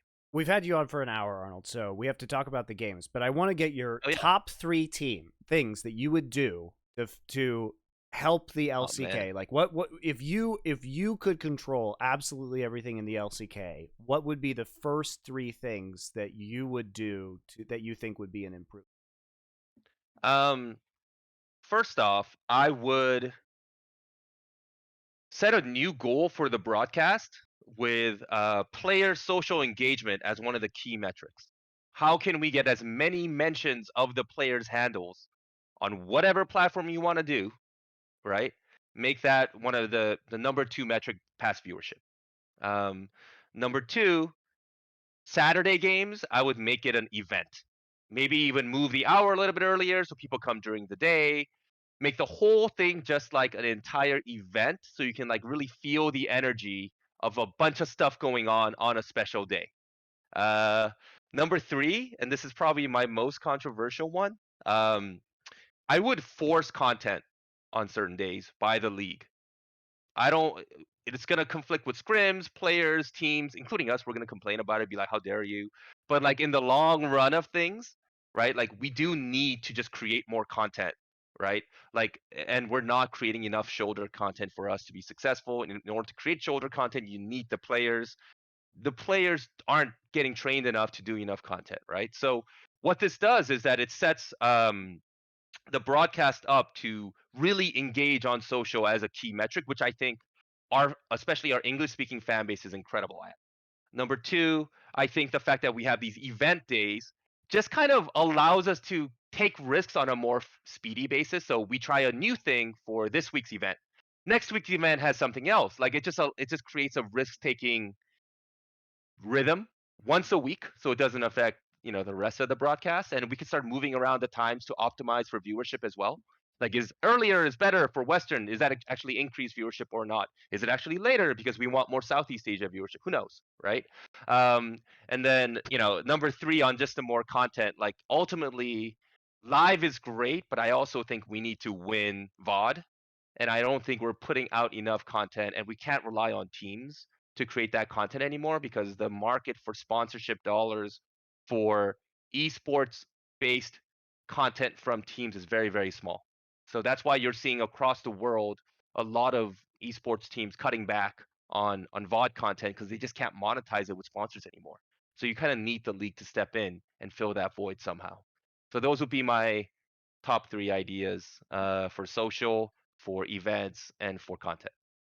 And I just made that. I didn't even know we were gonna do top 3, so that's pretty Yeah, good. I mean, that's what Yeah, I happens. mean I just that's ask you solid. questions. I personally really like the idea of events. I want there to be more interactions with fans and players, and I like the idea because Wall Park already is pretty massive. We have like a whole store section. There's a whole cafe where fans hang out and talk, and like I see fans meet up for the first time. Like I see a lot of times where the fans are like, You're that guy from the forum, right?" And he's like, "Yeah," and then like they meet up and they're like, "Cool, you know what? We should watch a game together sometime." I really like that, and I'd like to see it facilitated more. And like I want to see like pop up like hot dog stands and stuff like one day, hopefully.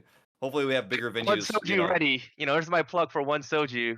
I mean, I think it'd be fun, especially with Worlds being in North America, to see the Korean teams doing more fan engagements around because it's going to be traveling from city to city, right? Like there should be, you need to take advantage of the fact that there are a lot of American and European fans of Korean League of Legends, and you just don't see at these World stops that, in the West. A lot of the fans, they're going to have one chance to get a picture with one of these players, or one chance to go to one of these fan activations in their entire fucking lives. And like, Exactly. why not do something about that? They will show up. It's their last chance, basically. It's their only chance. They will come. They will show up 100%. That's a great idea. You know what? All right, I'm gonna mark it down right here. I will announce it today. If we make Worlds, we will do an event in the cities that we're in. Especially New York. I like New York. I want to do an Sure. event in New York. Let's do it. Let's do it. We're gonna do it. I don't know about the players' times. I gotta talk to the coaches and the players and see their scrim schedules and stuff. But like, I'll be there. No, but I think it really is important because also, in my experience, especially Americans, it takes a lot of effort to follow LCK because it's in the middle of the night, Oh yeah. right? Oh So my God, yeah. even if the players aren't there, I think having a group of like-minded fans is honestly enough a lot of the time because they don't get to meet other really big Gen.G fans or T1 fans. So it's fun for them to be able to go to these meetups and like organize before the events, right? Before they all go to the live event, for example. Yeah, for sure. I mean, we just had one where, every time I go to these events, and this is where like I actually recognize that like look, these message boards and stuff like have their own culture. And if you take it as like fun and interesting and appreciative for what they're doing, instead of this is the next big PR emergency that like we all have to freak out about, you start realizing, hey, this is actually fun. This is supposed to be fun. and we're supposed to like help also build this like newer culture, which I think the events idea, the social media idea, like I think those things help, because like if you have these events and you say, look, we're gonna announce to the fans that in order for us to evolve our product, we need a day where we're gonna take risks. I think a lot of fans would understand it. And if somebody screws up one of these events, the next week they'll fix it and not do it again, right? And so we just need to get on that like rapid cycle of Hopefully. iteration and innovation, or maybe we'll Yeah. just keep doing it. Who knows? I think one thing that Korean broadcasts are always scared of is like we're trying something new every week and like we're trying to figure it out, because it makes here's like an alternative example, or as to why I think a lot of people would be adverse to this. Just, and we do have to close this out and talk about video games and stuff, but I think we've talked Imagine about the that. producers protecting themselves and all this kind of stuff, but like I do think like it does, if you try something like this new every week and you're trying to see what sticks. Like I think the Overwatch League did this a lot as well, where they were trying a bunch of different new stuff all the time. It does kind of become this thing where it feels like you're not confident in what you have and you're like constantly trying to fix it. And I think that from a Riot perspective can be quite scary, of like, okay, we're just trying to figure this out and like do something new every week. And um I like more long-term ideas of like, let's try this for like a round robin, or like let's try this for all of playoffs and see like how it does. And because I also think doing something different every week means you don't really get a feel for how it is. You got a feel for how it was that week, but it might be better next week or worse next week. So Well, if you've that's already my figured out thoughts. my negotiation style, I say once a week, and I probably cross the line. And people with more reasonable, nuanced, on the ground details are like, "Here's how it would actually work, I mean, Arnold." honestly, like having a scrim blackout or content day even once a month probably would not affect competitive performance that much. Zero. But Zero. it really probably would not. And it It'd would probably be a break for the players that's actually needed. yeah. So I tend to agree with you. I tend to agree. Okay. Well, thank you very much, Arnold. It's very insightful to have you on about the state of LCK and Gen.G, hearing how you put this roster together, and also talking about how we can make things better, because obviously, like, Wolf and I are very passionate about Korean esports continuing to be on top, the most competitive region in the world. That's how it should be for all time, in my opinion. And also to have a compelling product that will continue to entice fans even after superstar players like Faker are no longer able to participate in the league, because that'll be a very sad day. And that's almost happened many times now, by the way, guys. Like, who knows what would have happened if Faker didn't stay in 2015 and he went with all the rest of the players in 2014 to China.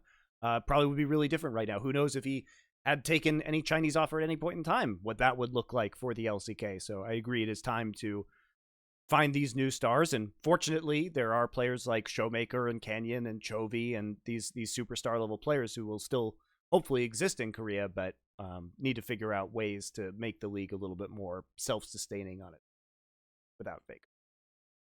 Yeah, guys, I appreciate the Thanks so time. much. It was awesome, and it's always great to see people that are really passionate about esports and Korean esports specifically, because this stuff is like live and breathe for me, and like I think there's so much untapped potential here, and I think we're taking in the right steps right now, and just I feel like it's great when I can find more folks that like are willing to work through different ideas with me and get my terrible ideas into better shape. So I always like that. Thanks for Cool. coming on, man. We really appreciate it. Yeah, thanks a lot. Thank you, guys. Bye. Quick break before we start talking about the matches from this week, and that's to look at the odds of the spiciest match of the coming week. That's going to be T1 versus Gen.G. Currently, they're almost dead even, and you have to say, Gen.G coming in undefeated, only losing one game, looking clean as hell in the games they've won. T1 coming off of a difficult week. Yeah, they beat DRX, but first game was a little rough. Second game was much more convincing, but then losing, of course, getting upset by Kwangdong Freecs. So considering the odds right now, I think Gen.G is probably a pretty heavy favorite going into this matchup. All their players are looking on point. I think they have pretty strong advantages in the bot lane. Maybe T1 can win through Zeus, but overall, Gen.G at 1.872 is just a little bit too tempting. I'm going to go ahead and throw 1500 DJT onto GenG for this matchup. And now we're going to go ahead and get right into talking about that upset from T1, as well as why GenG has been so good. Now it's time to actually talk about some video games, guys. Hope you enjoyed the Arnold segment, or you just skipped to this section because you wanted to hear about games and the timestamp. That's fair too, but he had some very interesting things to say. So consider watching that part as well. Obviously, like, we have to talk about some of the games this week, at least briefly, even though we spent most of this show having a more broad discussion about how GenG was formed and like what some of the issues with LCK might be and what things are going well with the LCK at the same time. But there was some really important shit that happened this last week, including T1 finally losing. And in a rather, if you had to pick one of the matches that T1 would lose this week, you would have picked the DRX one. You would have picked that one. You would have not picked the Kwangdong match. You would not have picked the Kwangdong Freecs. But sometimes there are these trap game guys. Sometimes some wacky picks, some really intelligent decisions, or like, you know, a team will be sniping you and seeing that you have these specific tendencies, and they're going to be playing, Senna Seraphine or in mid in order to shut you down, just playing full engage, like front to back compositions. And sometimes you don't need the subtle. You know, sometimes an expert team is like a scalpel and they're just carving you to pieces slowly, and it's just so precise. And sometimes the Kwangdong Freecs just have a giant fucking warhammer and they're just going to hit you with it. And it's not subtle and it's not artistic, but it does fucking work. Yeah, I would say like sometimes like Kwangdong is going to kill you with like 10,000 paper cuts also in this style of drafting that they brought. So I guess we could talk about that series in particular. We'll talk about GenG, of course, later on. Yeah, that series was very unusual. I think that T1 came very underprepared for this series because Seraphine and Seraphine Swain are two picks right now in the LCK that are very strong, and everybody is starting to realize, I think, that this is a very strong duo. We're seeing a lot of bans towards it, especially in the second half of the week after we did see Teddy play the Seraphine, or the Senna Seraphine lane. We did see, of course, the support Ashe, like the support item Ashe. It's not really a support per se, but we saw these strategies come through, and like T1 just didn't know how to play around this like extremely slow and passive Kwangdong Freecs, who then actually played around Vision, and Kwangdong Freecs are very bad at doing this, but they actually, in this case, use the Senna to get a little bit of extra control vision, play very aggressively around T1, kind of choke them out of the map, and they looked like a good team, the Kwangdong Freecs did in this match. They did not in their subsequent match later on against GenG, but we'll talk about that one later. We'll talk about that after this. I thought Faker got what he wanted in the drafts. I thought T1's drafts were really good overall. Faker got his Azir, right, and he's one of the best Azir players in the world. In game one, they also had the Lucian Nami, which has not lost, by the way, at all, ever, in the LCK. I know if you're an LCS fan, you're going to be like, Lucian Nami wins games? But if you're an LCK and you've seen, some GenG games maybe, and really any game, you see why this is so strong. Yeah, and Gumi Yuzakaria played this at MSI as well. They were like, yeah, if you guys are just going to let this go through the draft, we will absolutely bop you with it. So they got that in game one. Game one was, as a result, like basically not a game. Like whenever you get the Lucian Nami lane, you're like, all right, cool, so go next. They actually let that through. That has how it's been so far here in the LCK. And this game was no exception. So that one was the less interesting one. But the Swain and the Seraphine is a really interesting draft. So you have Gangplank, Seraphine, and Swain. Swain builds Rylai's, so he has his ultimate, and he is getting Imperial Mandate stacks stacking those up while also slowing everyone around him. Then he has Seraphine's shields, movement speed, and he has Cannon Barrage on top of him. And then Senna is also just like shooting heals at the Swain like forever.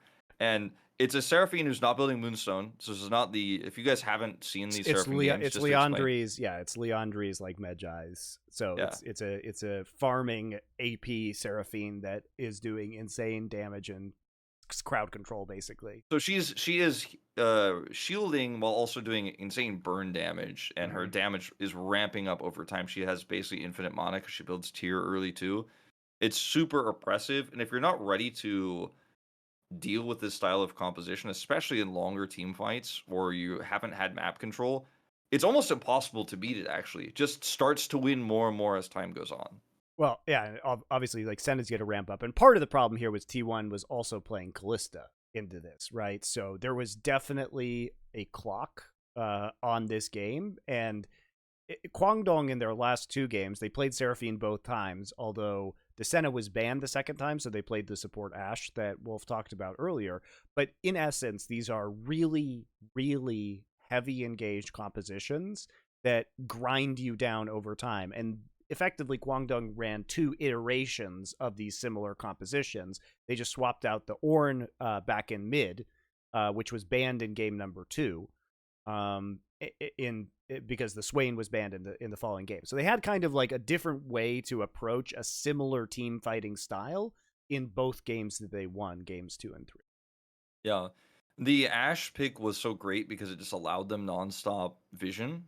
So they couldn't really be trapped or picked. Because that's one of the weaknesses of any Seraphine comp, whether it's Seraphine Senna or Seraphine Ashe, where the Seraphine is actually getting the gold, is that she's very vulnerable. She's very weak, very squishy, and the support, quote unquote, is usually played by the AD carry. It depends on the region, actually. Like, Hoyt plays the Seraphine damage, but we've also seen Ghost play Seraphine damage with the support playing the Senna instead.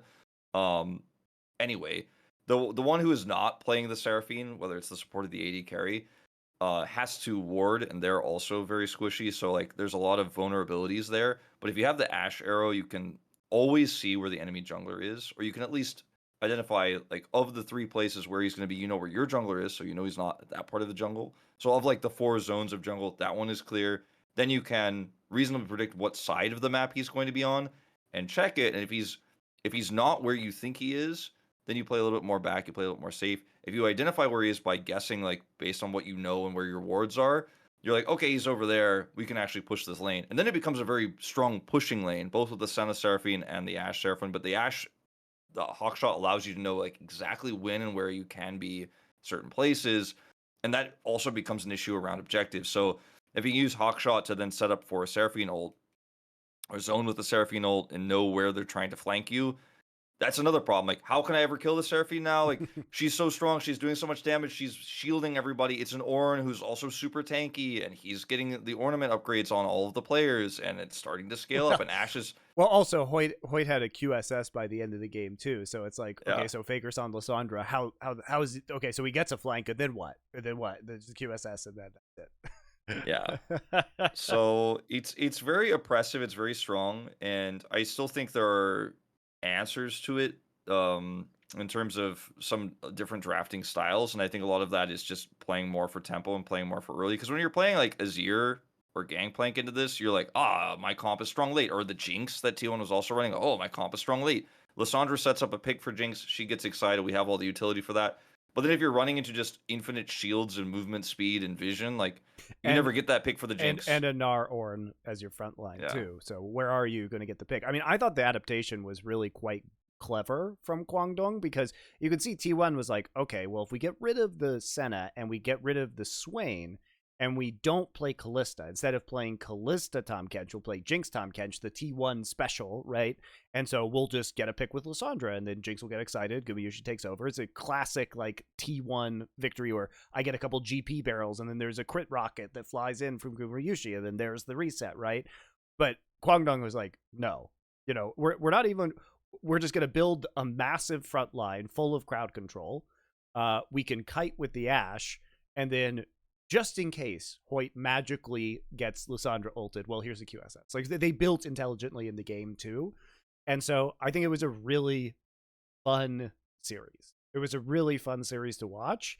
And T1 may have not have been taking this seriously because, again, it was Kwangdong Freecs, and they're not a particularly good team on most days. but they Yeah. had they successfully sniped they successfully sniped T1 through a really inventive strategy, and stopped this. What were they on, like 26? I think it was 25. I think that was the 25th one. So that's like the number now. It's either 24th or 25th. I believe 25th. So that's the end of the streak. Now they're on a 1 series streak after that. But it'll take some time to catch up. The streak had to end at some point. I don't think I'm personally not like upset about it. In fact, I kind of enjoy that it ended just barely after the 2015 streak. So it's like, oh, okay, we're one step ahead. Because if this became like some like 40 game winning streak that could never be broken, it would just be kind of boring. Like for the rest of the LCK history, like, oh, it can never be broken. It's unbreakable. Because T1 just had this crazy era. So I like that it's done personally. I thought that game in particular was the spark though that set the Seraphine meta into motion this week. So we've seen a lot more Seraphine bans towards the second half of the week, and a little bit more attempts to run it. We saw Nongshim try to play it, did not work, but they tried. And I think it's very strong. We're seeing it in the LEC, we're seeing it in LPL. I haven't watched that much LCS, but I heard Kwangdong kind of adopted this strategy from CLG. It's kind of a meme, but maybe it's actually true. I don't think so. I don't I know. think people just figured out that Seraphine was strong. I mean, people Yeah. are able to independently reach conclusions of a champion's strength around the world. Yeah. So at the end of the day, I think this game is very important because more so than T1 losing their streak, it's just because now LCK is aware of the Seraphine power, and I'm glad it's happening now and not like way later in the season where maybe it's a little bit too late to figure out how to deal with it for a lot of teams. So I like it. It's every time we see a new pick in the LCK rise up in the tier list and rise up in the first ban priority, it means that more strategies are opened up. So I'm very happy that this change happened in the LCK. A lot of other casters are not. A lot of people are like, oh no, it's gonna be Seraphine all the time. I hate that. But I'm like, no, it's definitely better than what we had before, where it's like 3 different AD carries and only 2 junglers. So I'm leaning towards I'm liking it. Yeah, and even T1, like they kind of had, so their second game against DRX was very decisive, but they probably should have lost the first game that they played against DRX. Like if Owner and Zeus weren't absolute fucking heroes in that game, especially Owner for like stealing the first Herald, and preventing the insane Callista snowball that was going on, I would have been very worried about this. But eventually DRX did get outscaled and kind of just run out of damage in this game. But Owner steals were absolutely critical to the game state. He stole a dragon as well, right? Which like prevented Soul, and like it was a whole Owner show, and Owner and Zeus like getting some solo kills on King and on Gnar in the top lane. But I started to get very nervous when I was watching this VOD for T1 because I was like, oh boy, like this is really bad. And it really took some clutch plays from T1 in order to win the first game of that series, and then they completely stomped DRX again. Barrels of Mumu is very good. Also, like I mean, it was fun. Very I good. was just like, as soon as I saw this draft, I was like, so we're just gonna be weird to T1 and maybe O2 them with like surprise this week. It would have been very fun to have that. Yeah, because Hecarim's also an unusual pick in this meta. Yeah, but it was played really well. Like the bottom 2v2 did not go well for Karyakumi, and got owned. So yeah, I think we're seeing a little bit more aggression bottom side of the map, especially if you watch that last KT series with Hana Life, where the game ended in 4 minutes because Life just took a flash away, then they just killed the bottom 2v2 a million times. We're seeing more of that in the LCK, which is kind of how the LPL has been playing for a few weeks now, so we're catching up in that regard.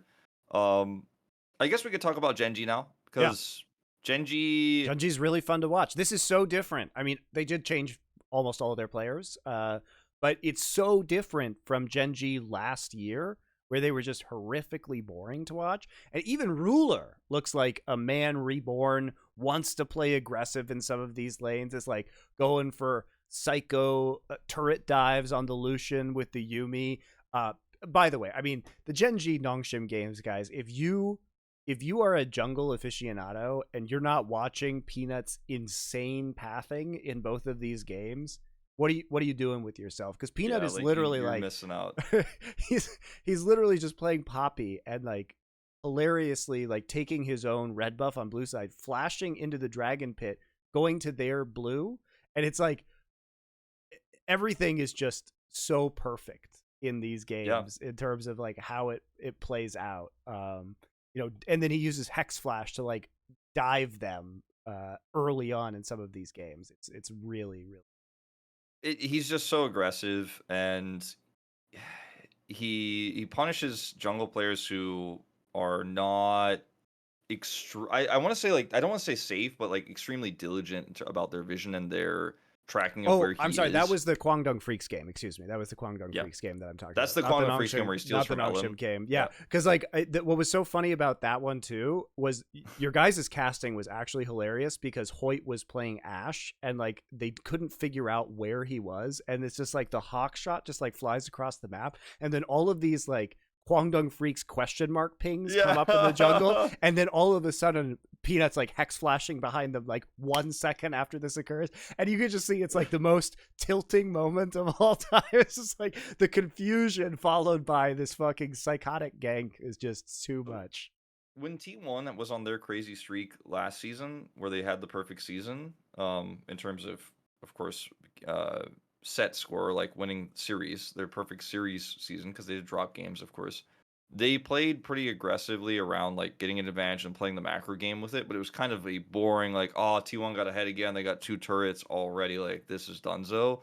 Whereas as GenG gets more and more confident as they continue to win, like, it almost feels like, and I said this on the broadcast, like, it feels like GenG is actually trying to humiliate these teams. Yeah. Like, they are actually trying to make them look like shit. Like, they're like, oh, we are so much better than you, and we're going to play these, like, when Chovy picked the Karma in that Nongshim series against Azir, we were all like, is this even possible? And then he was just bad, crushing BDD in lane. Yeah, he almost killed him. He almost like solo killed him in lane. Yeah. But also like I was really concerned about that draft because I thought like eventually they're just not going to be able to kill anybody with Gnar, Wukong, Karma, Ashe, and Renata.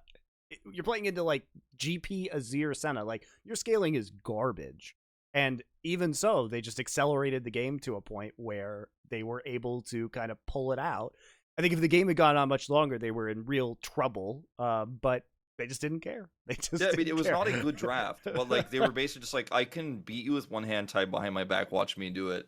After in the previous series, they were like, oh, you guys tried to pick away Nami into the Lucian. That was actually just like such a tragedy. By the way, earlier when I was talking about the Lucian Nami lane, I was actually mistaken. GenG has not played the Lucian Nami lane.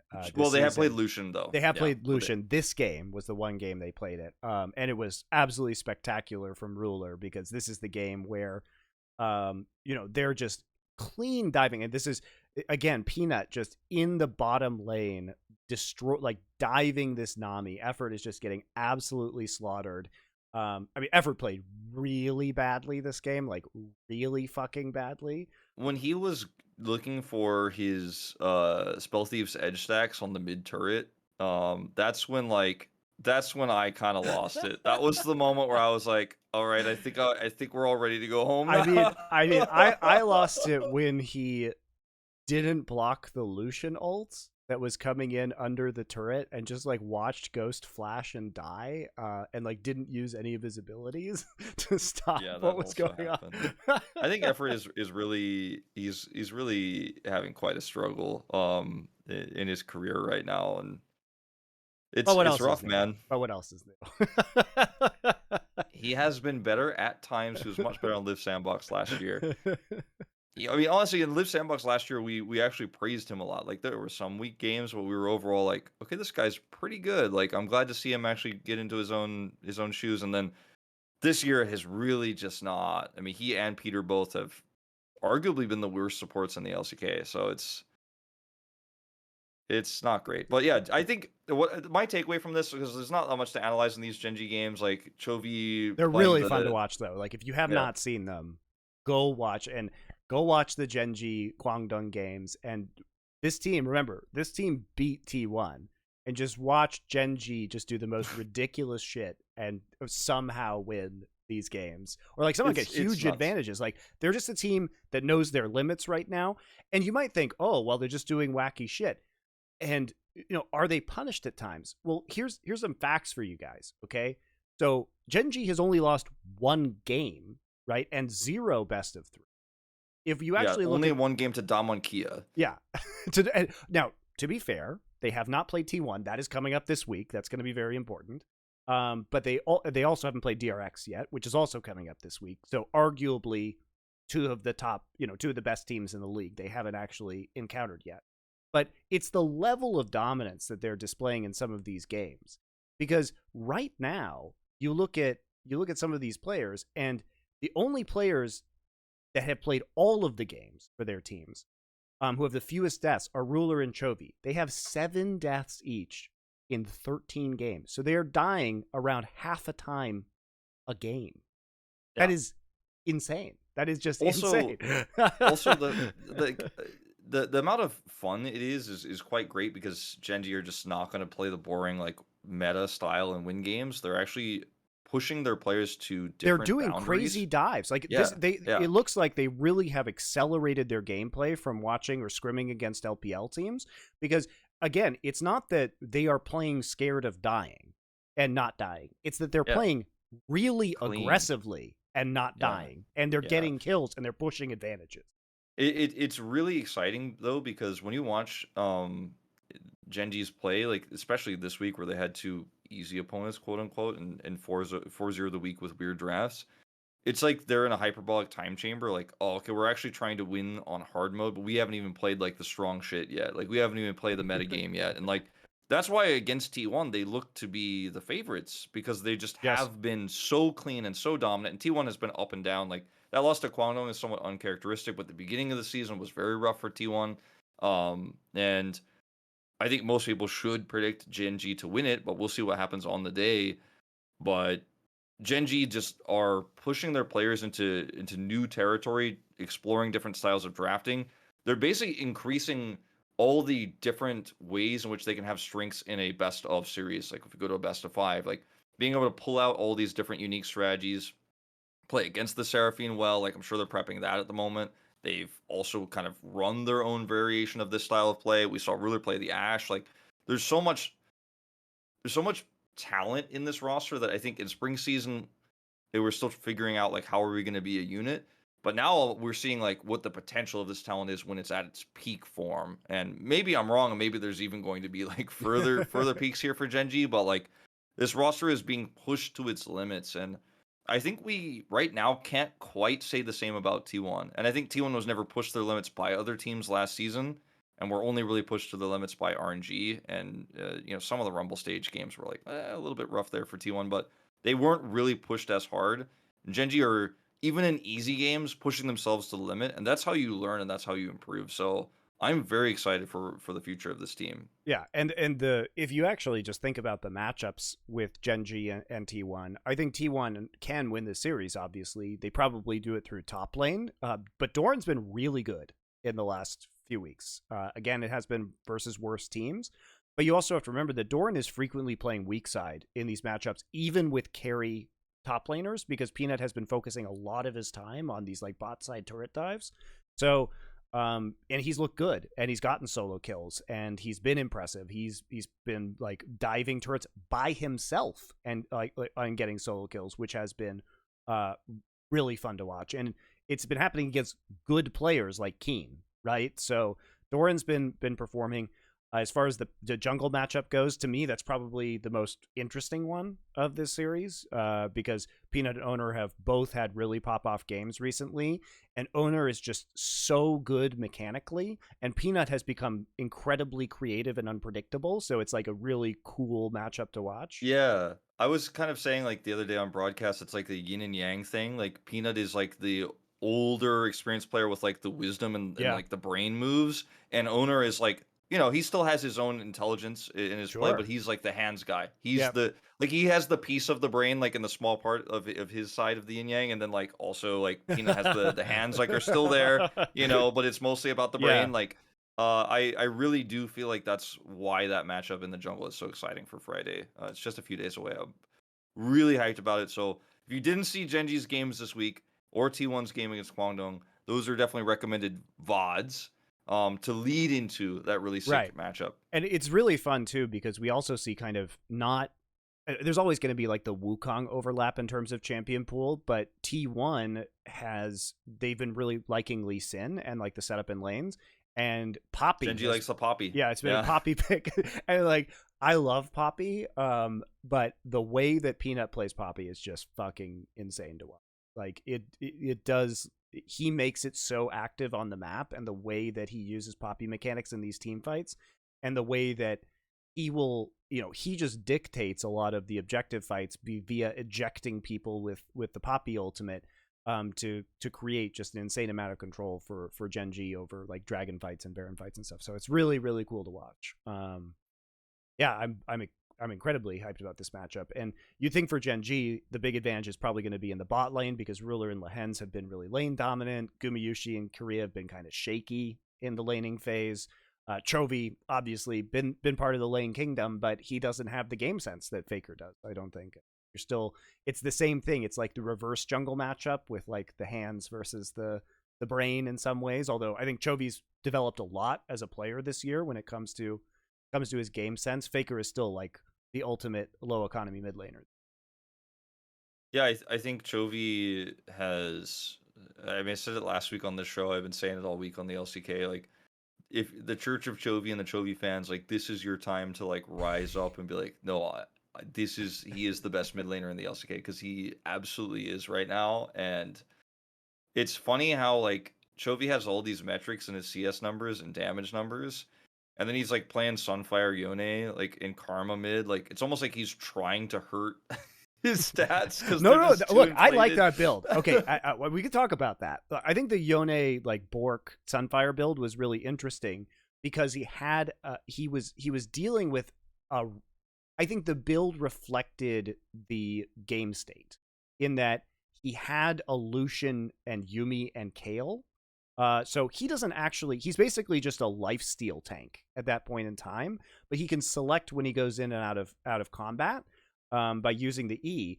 And he can also just proc Sunfire constantly with the Yone and like stack it super quickly.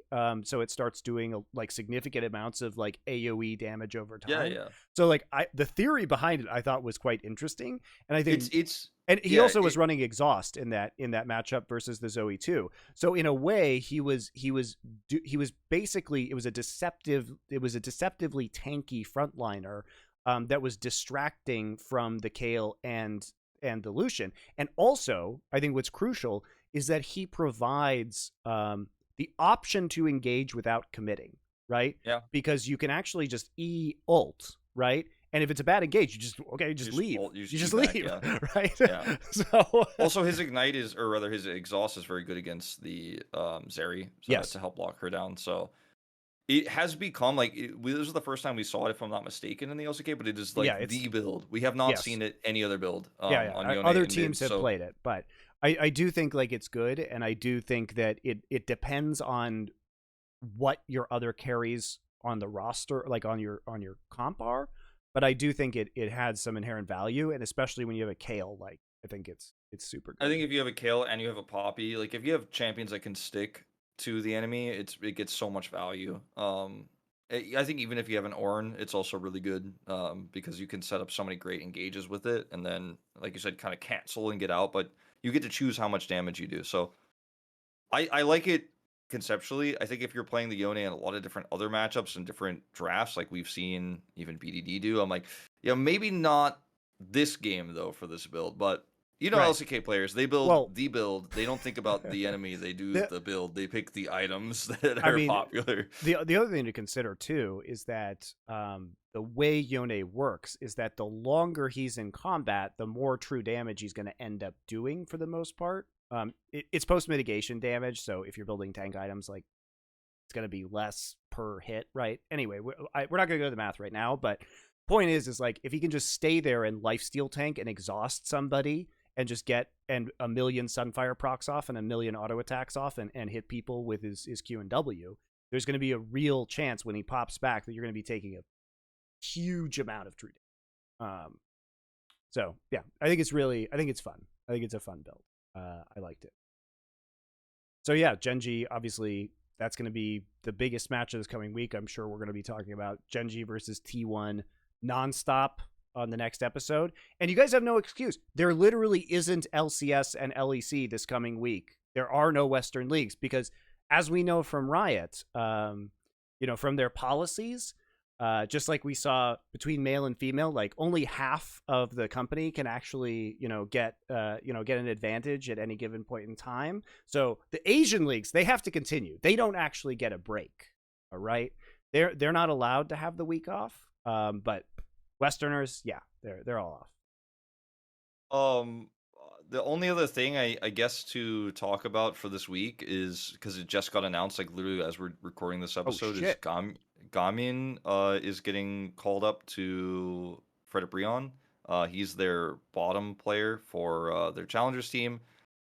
In my opinion, not a very remarkable player so far, but we'll see how he does. But I like that Fredit BRION are trying things. Like they brought Raptor in. They're bottom of the league. They're 0-6 yeah, and they've won one game. So I would hope it's encouraging that they're experimenting.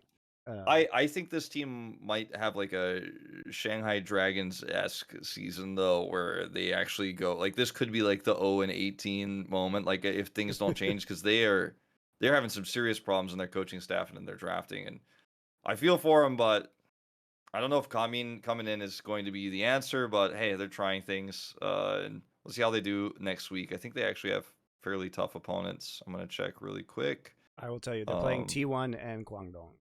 Yeah, Kwangdong is not the toughest, but it's not an easy week for this team. So we'll see how they do. Indeed. Are there any other matches besides T1 GenG that we're excited about? I mean, DRX GenG is probably also going to be pretty good. Yeah, DRX have two great games. Plays Damwon Kia. I mean, there are a lot of good matches coming week. Yeah, DRX play against Damwon and GenG, so that's very exciting. And I think one of the most exciting matches for me on Saturday, which is not, it might not be to like the average fan, but Nongshim versus Live Sandbox is like, I feel like for Nongshim, if you want to call yourself a playoff team and like, we're just trying to figure it out. We're like almost there. We had some tough opponents. We had a tough schedule. Like, if you can't win this one, then like nobody believes you, nobody trusts you. I think the same is true of Live Sandbox. Their record has been pretty impressive compared to what we think about the level of play. Like the eye test makes you feel like, man, Live Sandbox, I'm not so sure about that, but they keep winning. So I think that matchup is really important because it really continues Live Sandbox's momentum, and then Nongshim kind of are like solidified as a bottom team for sure if they end up losing this one and their match against KT. It's also that the Live Sandbox upset over DRX kind of, it got hidden because on that same day Kwangdong beat T1, right? Yeah. But that was a huge upset in theory. Yeah. And also we talked about how fun it is to watch Live Sandbox on the episode last week, but Prince is looking pretty legit. If you're an AD carry fan, like Prince is doing things on this roster, and he's probably the best player on there. Oh, absolutely. And then they're actually playing around him now. So that's a good thing. So I think that match in particular, Nongshim Live Sandbox, really could be a momentum changer for both of these teams if Live Sandbox gets upset by Nongshim here. But that one's one that I definitely have my eye on. I think it could go 3 games. I think it could be a messy one. But I think the result matters a lot. For sure. Yeah, I mean, they're kind of like those teams that are the gatekeepers into the playoffs at the moment. And the top of the... I guess in my mind right now, it's like there are 3 teams in the top tier, right? Which is like Damwon, T1, and GenG. And then DRX is like in its own tier, and then it's like Live Sandbox and some of those middle of the pack teams. So good stuff. All right. Well, it was a long episode this week, guys. Hope you enjoyed it. We had our first guest. Tell us if you liked it in the comments, obviously. By the way, if you are still listening to this show, we're on Spotify now. And we are on Spotify with video because we're in the pilot program for that. So just like Best Damn League Show, Summoning Insight, actually Best Damn League Show was just added to Spotify as well. So now, in addition to Summoning Insight, you can get all of the big talk shows from Insight on Esports right there on Spotify. Audio, video, whatever you prefer, you'll find us there. So we'll see you next week.